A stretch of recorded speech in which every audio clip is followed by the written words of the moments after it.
Ancient Rome's innovations, engineering, law, and enduring influence.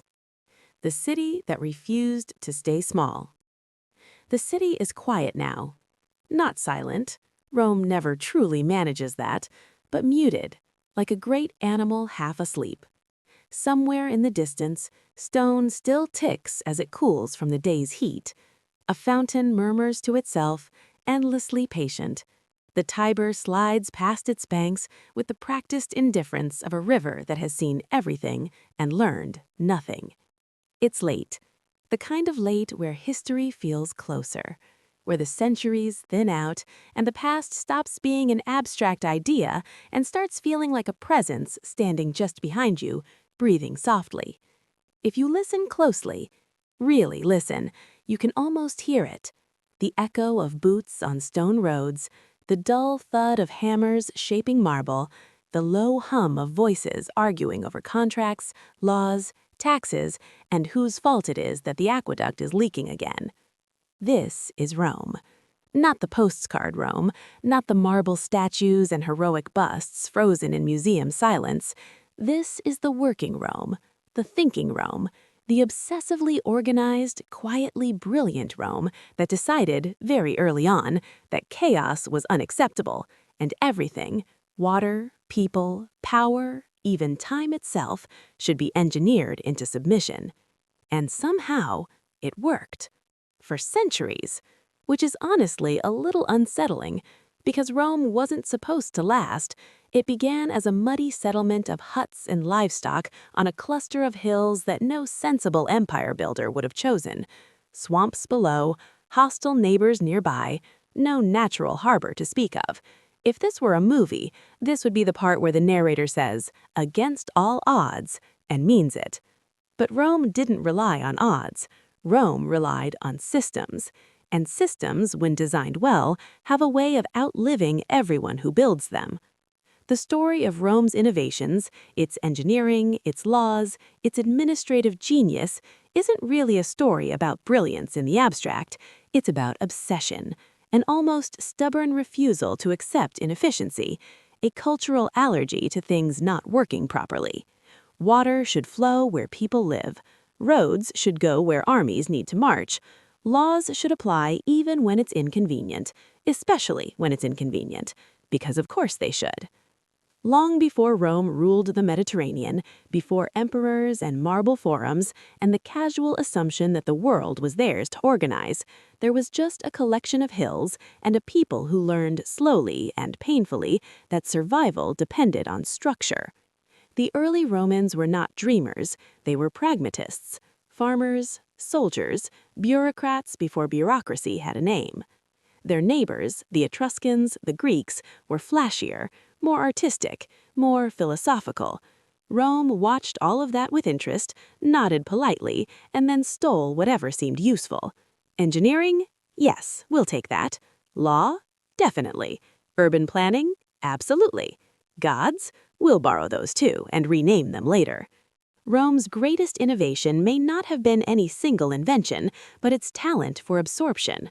An empire built not just on conquest, but on integration, on taking ideas apart, reinforcing them, and rebuilding them into something sturdier, something Roman.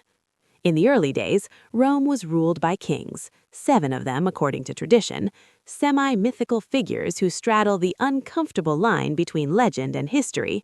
Romulus, the wolf-raised founder, Numa, the lawgiver, Tarquin the Proud, whose very nickname suggests how well that went. Kingship ended the way it often does, badly. Around 509 BCE, the Romans did something radical. They decided they were done with kings entirely. No more crowns, no more thrones, no more single men claiming divine right while making everyone else miserable. Instead, they invented a republic. Not a modern democracy, let's not get carried away, but a system of shared power, rotating offices, and legal frameworks designed to prevent any one person from becoming too important. This was in its own way an engineering project, political engineering. Power was divided, responsibilities were defined, terms were limited, checks were installed, and when those checks inevitably failed, more checks were added. Because if there's one thing Rome loved more than conquest, it was redundancy. 2 consuls instead of 1, assemblies layered on top of assemblies, magistrates overseeing other magistrates, a senate that advised, debated, and quietly dominated everything. It was messy, it was inefficient, it was on the brink of collapse, and it worked. For centuries. Law became the backbone of Roman identity. Not just rules, but a belief that rules mattered, that society could be stabilized through written codes and predictable consequences. The 12 tables, carved into bronze and displayed publicly, were revolutionary, not because they were just, but because they were visible. Law was no longer the private knowledge of elites. It was something citizens could point to and say, "This applies to you too," which, historically speaking, is a bold move. As Rome expanded, so did its legal imagination. Contracts, property rights, citizenship laws, inheritance rules, all carefully refined. Roman jurists debated hypotheticals with the enthusiasm of people who truly believed that the right legal distinction could hold civilization together. They might not have been wrong. Meanwhile, Rome's physical footprint was growing, slowly at first, then faster still. Engineering was no longer a luxury, it was a necessity. An army that can't move is a liability. A city without water is a death sentence. An empire without roads is just a collection of distant problems. So, Rome built. They built roads so straight they still define modern highways. They built aqueducts that carried water across valleys with gravity alone, arches stacked on arches like stone poetry. They built sewers that are, in some cases, still in use today, because apparently, once you solve waste management properly, you never really need to revisit the design. Concrete was the quiet revolution. Roman concrete, mixed with volcanic ash, could set underwater. It could endure stress. It could last. The Pantheon's dome still stands because someone, 2,000 years ago, cared deeply about aggregate composition. Let that sink in. Rome engineered permanence into a world that assumed impermanence.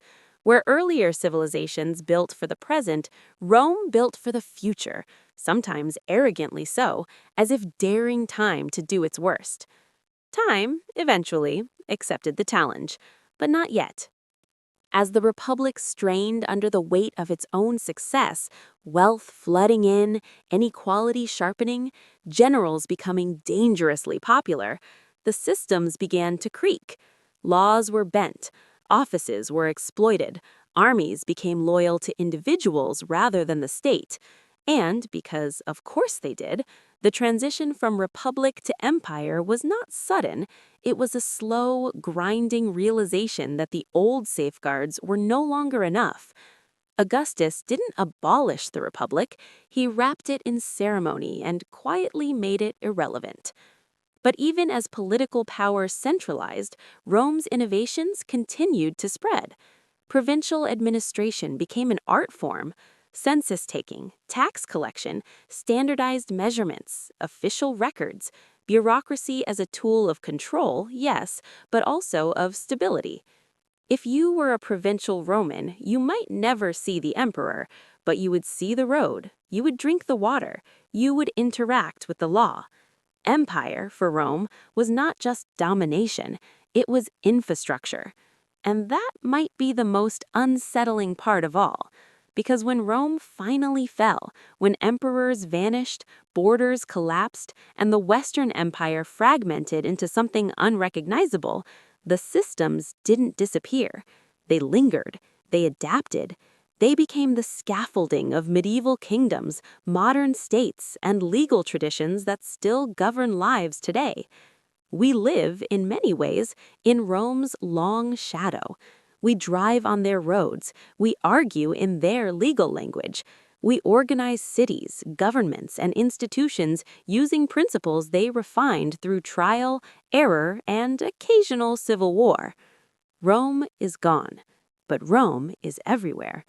And as the night deepens, as the city around us breathes slowly, and the river keeps moving toward a sea it has reached 1,000 times before, the question isn't why Rome mattered, it's why it still does.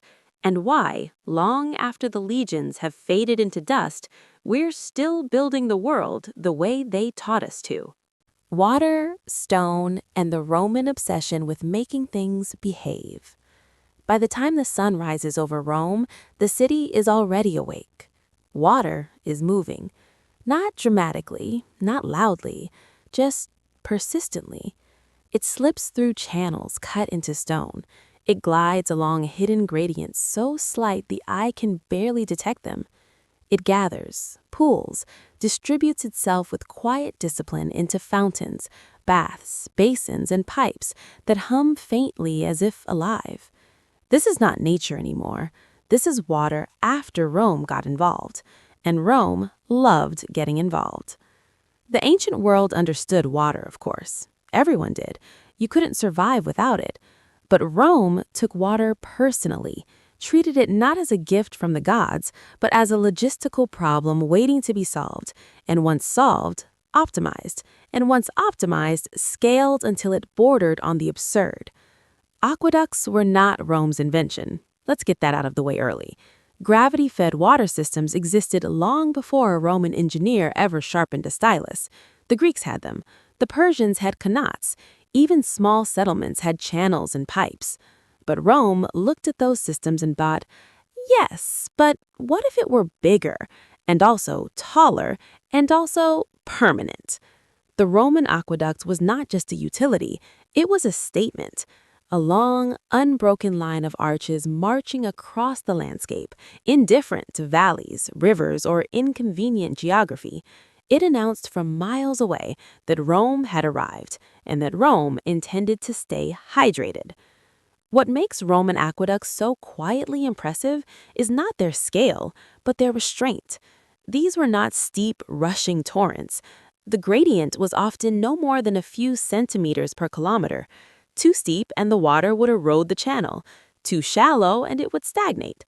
So the Romans measured. Carefully. Relentlessly. They used chorobates, long wooden beams with plumb lines to detect minute changes in elevation. They surveyed landscapes with the patience of people who knew that getting this wrong meant rebuilding everything. And they did rebuild everything. Often, because Rome did not tolerate inefficiency, especially not from gravity.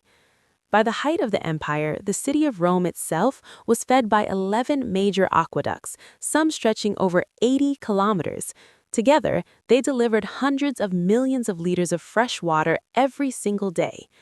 Let's pause on that for a moment. Ancient Rome had more fresh water per capita than many modern cities, not because it needed luxury, but because water meant public baths, fountains, sanitation, and indirectly social stability. A thirsty population is an angry population. Rome preferred its citizens clean, distracted, and slightly relaxed in warm baths while discussing politics they no longer controlled. Because, of course, they did. The baths themselves were engineering marvels wrapped in social ritual. Vast complexes of heated rooms, cold plunges, exercise yards, libraries, gardens. Heated floors using hypocaust systems that circulated hot air beneath raised tiles, warming spaces with an efficiency that still impresses modern engineers. These were not private indulgences. They were public, cheap or free, open to all male citizens and in some cases women at designated hours. Rome didn't just supply water, it built a culture around it. And then there were the sewers. The Cloaca Maxima, originally an open drainage channel built during the early monarchy, was eventually enclosed and expanded into a massive subterranean system. It drained marshland, carried waste away from the city, and emptied into the Tiber with the unceremonious confidence of something doing an unpleasant but necessary job. It still exists, still functional in parts, which is frankly rude to time itself. Most ancient cities dealt with waste by not dealing with it. Rome, characteristically, engineered it out of sight and hoped everyone would forget about it. And largely, they did. Water in, waste out. Simple in theory, monumental in execution. But Rome's engineering obsession didn't stop at plumbing. Water was just the beginning. Roads were next. If aqueducts were about sustaining life, roads were about projecting power. The Roman road network stretched over 400,000 kilometers at its peak, with around 80,000 kilometers paved in stone. These weren't dirt paths widened by use. They were layered constructions, stone, gravel, sand, designed to drain water and resist erosion. They were straight, famously so. Roman surveyors preferred direct routes even when terrain suggested otherwise. Hills were cut through, valleys were bridged, swamps were drained or crossed on causeways. Why go around when you can go through? Because speed mattered. Legions needed to move quickly. Messages needed to travel reliably. Control depended on predictability. A Roman road wasn't just a way to get from point A to point B. It was a tool of governance. Milestones marked distances. Way stations provided food and shelter. Couriers carried official messages using the cursus publicus, an imperial postal system that functioned with startling efficiency. The phrase, "all roads lead to Rome," wasn't poetry. It was administration. And once a road existed, it tended to attract everything else: trade, towns, culture, law. Roads Romanized the landscape one stone slab at a time. Even today, modern highways across Europe follow Roman alignments, not because modern engineers lack imagination, but because Rome already solved the problem. And solving problems permanently was kind of their thing. Then there was concrete. Roman concrete was different from modern Portland cement. Mixed with volcanic ash, pozzolana, it created a material that could harden underwater and grow stronger over time. It resisted cracking. It distributed stress. This allowed Rome to build shapes previous civilizations could only dream of: domes, vaults, massive interior spaces unsupported by forests of columns. The Pantheon stands as the most famous example, a perfect hemisphere, its dome still the largest unreinforced concrete dome in the world. The oculus at its center opens to the sky, letting in light, rain, and the occasional pigeon with questionable timing. It shouldn't still be standing, but it is, because someone calculated weight distribution by varying aggregate density, lighter materials near the top, heavier near the base, because someone cared about physics centuries before the word existed. Roman architecture was not about decoration first, it was about structure. Decoration came later, layered on top of engineering that already worked. And this mindset, function first, beauty as a consequence, ran through everything Rome built. Amphitheaters were designed for crowd flow. Vomitoria allowed tens of thousands of people to enter and exit efficiently. Seating reflected social hierarchy with architectural precision. Everyone knew where they belonged. Bridges balanced strength and elegance. Arches distributed weight evenly. Load-bearing principles were refined through repetition and failure and rebuilding. Rome did not fear failure. It documented it. Engineers learned from collapses. Builders adjusted designs. There was no shame in improvement, only in inefficiency. All of this engineering served a purpose beyond comfort or spectacle. It reinforced Roman authority. When you live in a city with running water, paved streets, public amenities, and predictable infrastructure, you begin to associate stability with the people who built it. Rome understood this intuitively. Engineering was propaganda in stone. And as the empire expanded, these systems followed. Provincial cities were rebuilt in Roman style, forums laid out with geometric precision, baths installed, roads connected distant outposts to the imperial core. To live under Rome was to live inside a machine designed to work. But machines, as we know, require maintenance, and maintenance requires law, which is where Rome's next great obsession quietly took center stage. Because water can flow, roads can stretch, concrete can harden, but without rules, none of it holds together. So as the aqueducts carried water and the roads carried legions, something else was spreading too: Roman law. And unlike stone, law has a way of surviving even when everything else crumbles.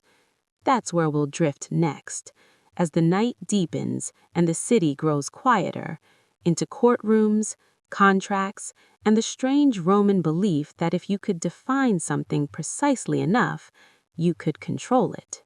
The law that would not die. By midnight, Rome feels different. The markets are quiet. The shouts are gone. Even the baths, usually alive with laughter and arguments and splashing water, have settled into stillness. What remains is the city's skeleton: stone, shadow, and order. This is the hour of law. Not the dramatic kind with raised voices and sudden verdicts. Roman law preferred something subtler: a measured tone, a careful distinction, a clause nested inside another clause, just in case someone tried to be clever later. Because someone always did. Rome's legal genius wasn't born in a single moment of inspiration. It accreted, slowly, patiently, case by case, argument by argument, compromise by compromise. It was less like a lightning strike and more like erosion, gradual, inevitable, reshaping the landscape over time. The early Romans were not legal philosophers.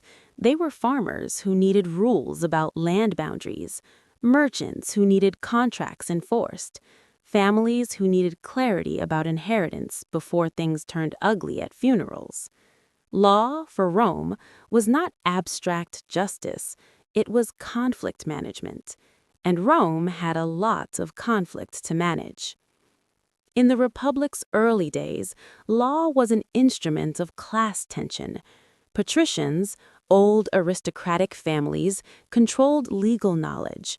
Plebeians, everyone else, were expected to follow rules they weren't allowed to read. This arrangement did not age well. After decades of protests, withdrawal, and the occasional threats of mass resignation from the army, because nothing motivates reform like a city realizing it has no soldiers, the 12 tables were born. They were not poetic, they were not gentle, they were blunt, practical, and sometimes brutally unfair, but they were written down, publicly displayed, no longer secret. That alone was revolutionary. From that moment on, Roman law developed a defining trait: visibility. Rules existed not because a priest remembered them, but because they could be pointed at, quoted, argued over. Law became something you could debate, and Romans loved debating. As Rome expanded, its legal system faced a problem that would have shattered lesser societies. Not everyone under Roman control was Roman. Different languages, customs, traditions, legal expectations. Rome's solution was not uniformity, but layering. At the core was ius civile, the law of Roman citizens, but alongside it emerged ius gentium, the law of nations, governing interactions between Romans and non-Romans. This was not altruism, it was pragmatism. Trade required predictability, governance required consistency, So Rome abstracted legal principles that could apply broadly: contracts, property rights, personal injury, without demanding cultural assimilation. You didn't have to be Roman to understand a contract, you just had to sign it. Over time, Roman jurists became something like engineers of thought. They tested legal concepts against real situations, refined definitions, and documented reasoning. What is ownership? What constitutes intent? When does responsibility begin? These were not idle questions. They determined lives, fortunes, and sometimes executions. Roman law thrived on hypotheticals. What if this, but not that? What if the slave did it without the master's knowledge? What if the contract was signed at night? Because of course that mattered. Their answers were meticulous, and that meticulousness turned law into a system that could scale with empire. Under the empire, law became even more centralized. Emperors issued edicts, jurists advised, precedents accumulated. But the underlying philosophy remained. Law was a framework, not a weapon, at least in theory. In practice, emperors occasionally treated it like a suggestion. Still, the structure endured. Citizenship, once rare and jealously guarded, expanded. By 212 CE, Emperor Caracalla extended Roman citizenship to nearly all free inhabitants of the empire. Historians debate his motives: idealism, administrative convenience, tax revenue, but the effect was profound. Roman law became universal within Roman territory.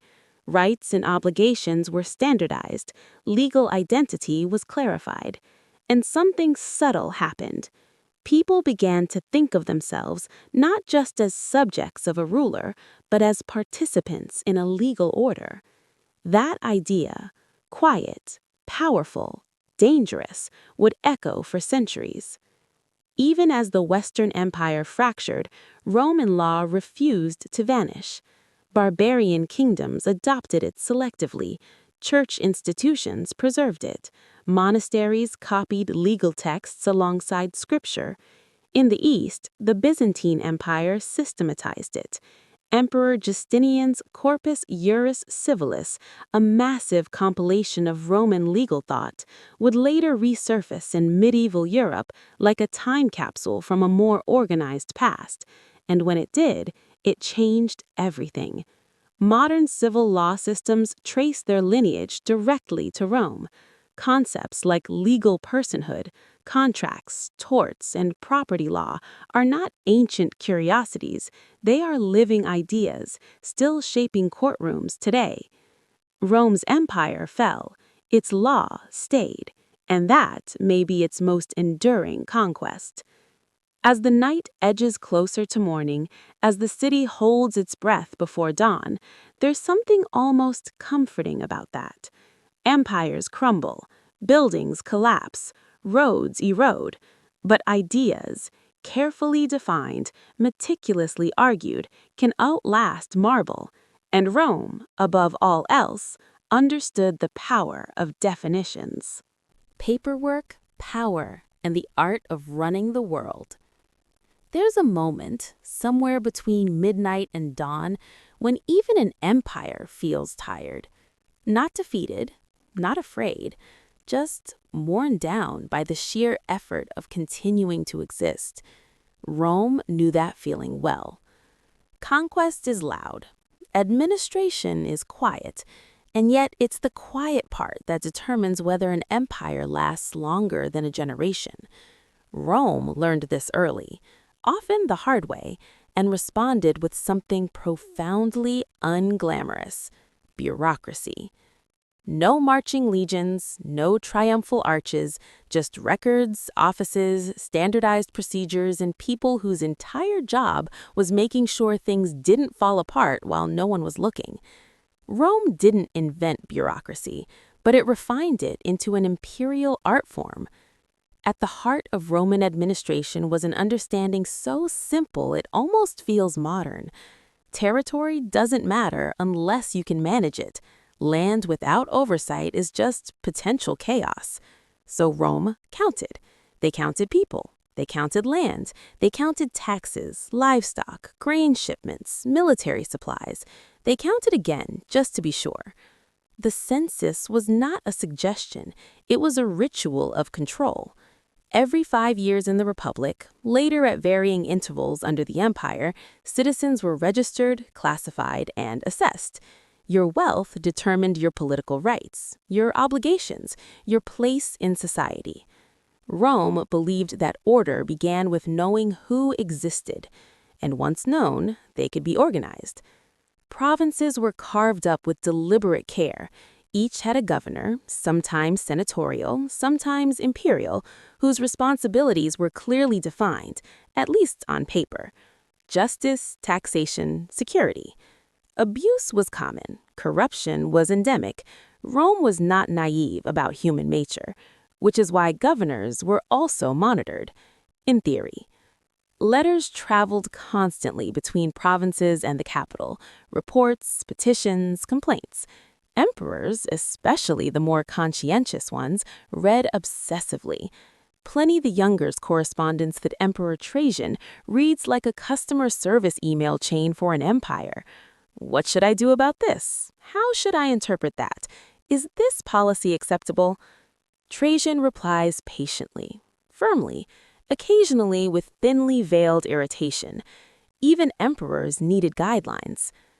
Local elites were co-opted rather than crushed.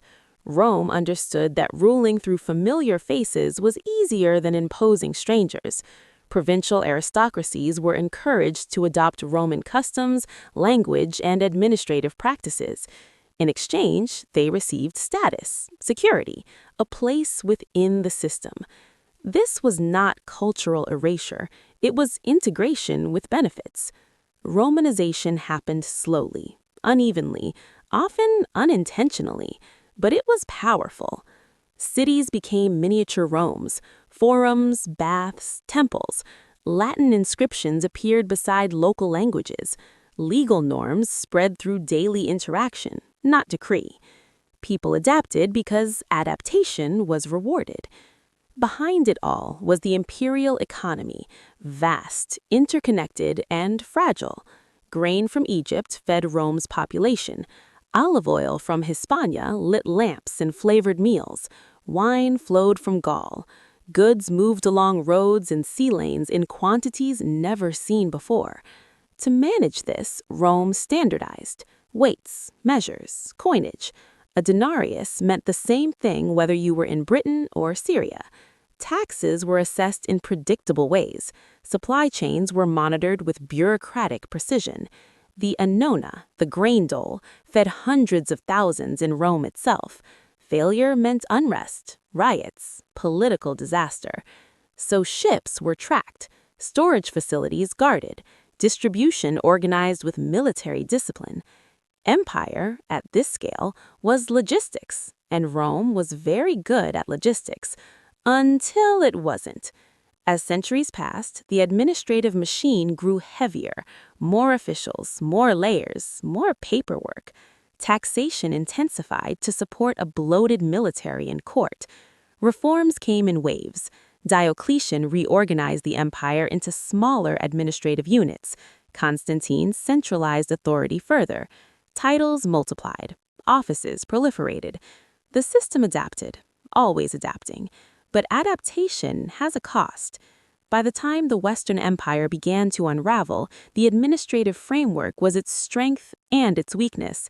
It allowed Rome to persist longer than anyone expected, but it also required resources the West increasingly lacked. When the center could no longer pay, coordinate, or protect, the machinery stalled. And yet, even then, it didn't vanish. Barbarian kings adopted Roman titles, used Roman tax systems, employed Roman bureaucrats. Because once you know how the world can be organized, it's hard to go back. Rome taught Europe how to govern at scale. We still haven't unlearned that lesson. Part VI. The Empire that refused to leave. Dawn comes softly over Rome. not with trumpets or declarations, but with light creeping along stone, catching the edges of broken columns and warming walls that have already seen 1,000 mornings like this. The city stirs, not as an empire now, but as a memory that refuses to stay buried.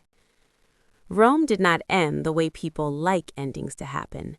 There was no final scene where someone turned out the lights and locked the doors, no single moment where the empire sighed, collapsed, and became history.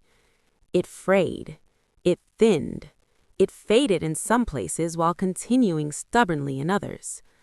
The Western Roman Empire dissolved into a patchwork of kingdoms, each insisting, sometimes sincerely, sometimes desperately, that they were the rightful heirs. The Eastern Empire carried on, Roman in law and identity, if not always in language, for another 1,000 years. But the real Rome, the one that mattered most, was never just a government. It was a way of doing things, and that way proved remarkably hard to kill. When legions vanished, roads remained. When emperors fell, laws endured. When cities shrank, administrative habits persisted in churches, monasteries, and courts. Medieval Europe did not emerge from the ruins of Rome so much as it was built inside them. Kings ruled from Roman cities. Bishops governed using Roman legal logic. Monasteries copied Roman texts, preserving ideas they didn't fully understand but instinctively respected. Roman law resurfaced in the 12th century like a long-forgotten manual for civilization. Universities taught it, courts adopted it, governments structured themselves around it. Suddenly, Rome was back, not as an empire, but as a blueprint. Engineering followed the same pattern. Roman roads guided medieval travel, aqueducts inspired later water systems, arches and domes reappeared in churches and palaces, echoes of concrete dreams. Even modern states, our states, still think like Rome. We census populations, codify laws, standardize measures, build infrastructure not just for use, but for authority.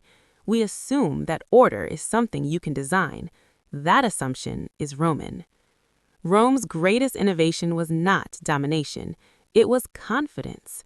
Confidence that the world could be structured, that chaos could be managed, that people, resources, and power could be arranged into something durable. That belief has shaped everything that followed, for better and worse. As the sun rises fully now, casting long shadows across the Forum, it becomes clear that Rome never really left us. It just stopped calling itself Rome. We live among its ideas, we walk its roads, we argue in its legal language, we govern with its instincts. And maybe, late at night, when the world feels overwhelming and strangely fragile, there's something comforting in that.